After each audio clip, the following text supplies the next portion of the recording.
Salut à tous, c'est Lucille de Imaginarium Studio et j'espère que vous allez bien. Aujourd'hui on va voir 3 logos qui ont changé le monde et qui ont révolutionné pas mal de choses. Donc restez bien jusque la fin pour être sûr de comprendre qu'est-ce qui marche et qu'est-ce qui ne marche pas. Et puis on se retrouve juste après ça.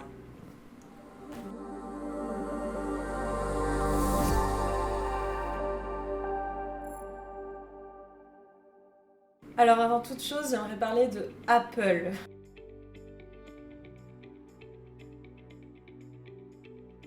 Le premier logo d'Apple, il sera ici.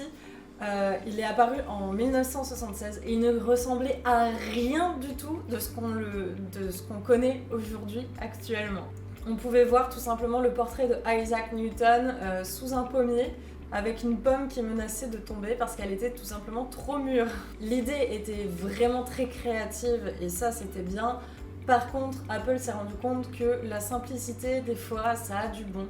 Et du coup, ils ont tout simplement décidé de conserver juste la pomme.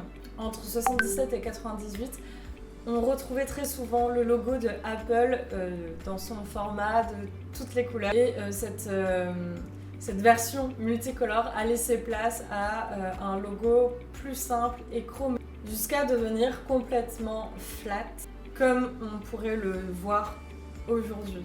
Alors maintenant, la question la plus importante, c'est pourquoi on passe d'un logo multicolore qui est bien reconnaissable du coup à un logo qui est chromé, flat, ultra simple. En fait, Apple fait tout pour styliser ses ordinateurs et créer des produits accessibles à tous, même à ceux qui sont vraiment nuls en informatique. Et la version chromée de ce logo, puis ensuite la version devenue flat, en fait, elle traduit tout simplement cela, c'est-à-dire que ça devient de plus en plus simple et de plus en plus sobre et donc de plus en plus classe. Concernant le croc, certains se disent que tout simplement c'est un jeu de mots. En effet, en anglais, croc se dit bite, et bite c'est aussi l'homonyme, c'est aussi le mot octet. Et d'autres se disent tout simplement que c'est une métaphore. Une métaphore pourquoi ? Parce que tout simplement en anglais il existe une phrase qui se dit très souvent, c'est-à-dire qu'on se dit être mordu de connaissances. Dans tous les cas, tout le monde est d'accord pour dire que sur ce logo très simple, etc., le fait d'avoir rajouté un petit croc, c'est une bonne idée parce que ça permet d'ajouter un petit peu d'originalité à ce logo. Alors maintenant, qu'est-ce qu'on doit tirer de ce logo ? Quelle est la leçon à retenir ? Il est important en fait de souligner, je trouve, à mon sens, que le logo d'Apple a évolué en fonction du temps, mais aussi en fonction de ce qu'ils proposaient de leurs produits. Le logo traduit en fait parfaitement la marque et ce qu'elle veut dire. Lorsqu'on pense à la marque Apple, ce qui nous vient immédiatement à la tête, c'est intelligent, smart, simple et accessible. La simplicité de ce logo est importante, vraiment très importante dans la popularité de la marque, parce que tout simplement, un logo surchargé ne va pas permettre de rappeler aux consommateurs la marque, les valeurs, etc., etc. Un logo simple, ça reste dans l'esprit du consommateur et la simplicité permet de comprendre plus rapidement les valeurs. Et grâce à ça, on se souvient de la marque. Deuxième logo, Google. Donc Google a créé son logo en 98 et tout simplement a utilisé une police de caractère on ne peut plus simple. Le logo reste inchangé jusqu'en 2009, lorsque l'entreprise a décidé de modifier les couleurs et les ombrages du lettrage. En 2014, Google a décidé de changer 2-3 autres trucs sur le logo, c'est-à-dire l'espacement de la typographie, enfin bref, pas grand-chose quoi. En 2015, Google a fait quelque chose de malade, en tout cas pour eux, c'est-à-dire qu'ils ont changé la typographie du logo. Ils ont décidé de prendre quelque chose de plus moderne et des couleurs similaires aux précédentes, mais plus vives et plus saturées. Et c'est le logo que l'on connaît tous actuellement. Ici aussi, on voit que la simplicité est de mise et que c'est très très important. Tout comme Apple, Google a décidé de se faire connaître de tout le monde et d'être accessible à tout le monde. Et c'est probablement ce que les gens aiment le plus chez cette entreprise. Étant donné que Google a tout simplement choisi son nom pour son logo, il était primordial de choisir de bonnes couleurs. Et l'entreprise a décidé de choisir que des couleurs primaires pour donner plus de punch à son logo. Ceci dit, il y a le L de Google qui est en vert. Et le vert, c'est une couleur secondaire et pas primaire. Pourquoi, du coup, il y a du vert? Tout simplement parce que Google a décidé qu'il était important de montrer que parfois c'était bien de ne pas être trop rigide et de suivre tout le temps les règles. Et ce choix démontre tout simplement l'aspect novateur de cette entreprise. L'espace entre les lettres de Google est fluide, tout simplement pour représenter la fluidité avec laquelle Google aide tous les utilisateurs. Ensuite, on connaît tous les variantes de Google dans par exemple les journées importantes dans le monde. Ils font un logo spécifique animé pour ces journées-là.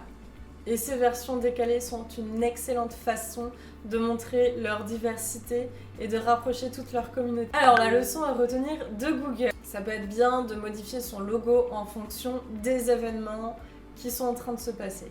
Par contre, changer son logo toutes les semaines, c'est pas une bonne idée. Ajouter une touche d'originalité ici et là, ça peut être bien. Et c'est un bon moyen de se montrer dans l'air du temps. Faites attention au choix des couleurs et à l'espacement entre vos lettres. C'est très très important. En effet, le choix des couleurs, par exemple, si vous êtes pharmacien, vous n'allez pas faire un logo en rouge. Ça me paraît être évident. Et donc, pour résumer, le logo de Google est vraiment le parfait exemple pour montrer l'impact que les détails comme ça peuvent avoir sur un logo en entier. Et donc, sur votre marque. Ensuite, le troisième et le dernier logo, c'est celui de Coca-Cola. Vous le connaissez tous, on connaît tous Coca-Cola, c'est bon.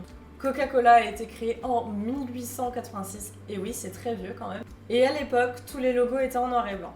Au fur et à mesure, bien évidemment qu'il a évolué, mais il y a une seule chose qui n'a jamais changé, c'est la typographie script qu'ils ont utilisée à la base. En 1958, la marque Coca-Cola présente officiellement son nouveau logo qui est en couleur, donc rouge et blanc. Malgré les dizaines de milliers de campagnes qu'ils ont fait, le logo a plus ou moins toujours été le même. Il y a tout simplement un rajout de la petite vague qu'il y a en dessous du texte.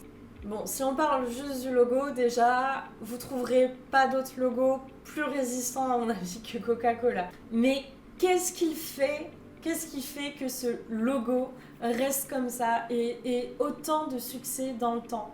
Tout le temps. Je dirais deux mots, l'originalité et la classe.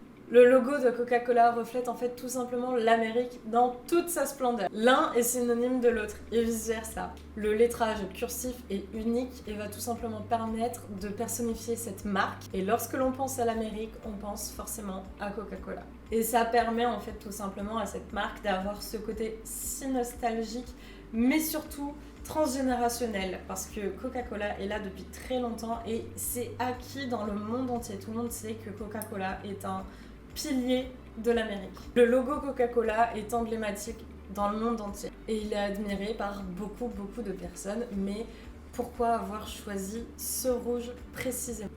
Le rouge est une couleur très puissante et elle représente tout simplement l'excitation, l'énergie et la passion. Bref, que des adjectifs qu'on pourrait utiliser pour décrire l'Amérique traditionnelle. Le rouge stimule également l'appétit. Vous le retrouvez chez plein de grandes chaînes de fast-food comme McDonald's, KFC, Burger King, etc. Donc, ça donne de l'appétit, ça stimule tout ça, et donc vendre des boissons, etc. Ça coule de source. C'était le bon match. Qu'est-ce que l'on doit retenir de ce logo de Coca-Cola? Tout est bon à prendre dans cet exemple. Sérieusement, si vous avez besoin d'inspiration pour chercher votre logo, n'allez pas plus loin, c'est Coca-Cola. Coca-Cola va vous aider grandement. Je m'explique. La couleur. Coca-Cola et le rouge sont vraiment synonymes. On ne peut pas les dissocier. Coca-Cola utilise le rouge dans tout, c'est-à-dire dans sa pub, dans tout le côté marketing, mais aussi sur ses produits. Et en fait, ça fonctionne. Il faut que vous vous renseigniez sur la psychologie des couleurs quand vous choisissez de faire un look pour voir ce qui colle le mieux à la personnalité de votre marque, mais aussi ce qui collerait le mieux pour votre cible. Et ensuite, la police.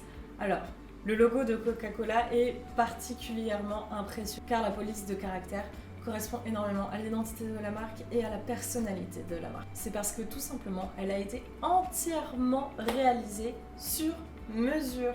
Au fur et à mesure que vous développez votre marque, n'ayez pas peur de faire appel à de bons graphistes et donc de réinventer une typographie.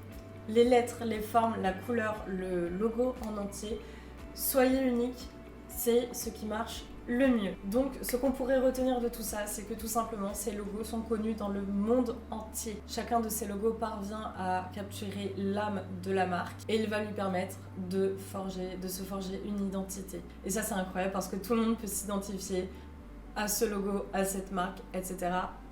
Ce qu'ils ont en commun, c'est une parfaite utilisation des couleurs et du lettrage tout en restant très simple. Servez-vous de ces techniques si vous voulez vraiment avoir un logo du feu de Dieu.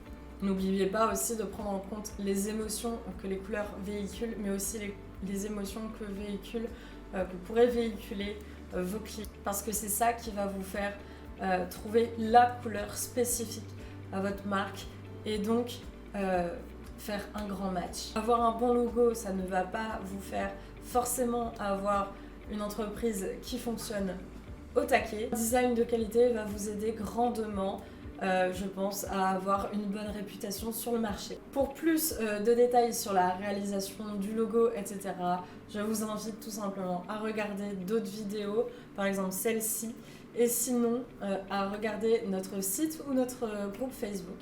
Si cette vidéo vous a plu et que vous avez appris un max de choses sur la couleur et les logos, mettez un maximum de pouces bleus.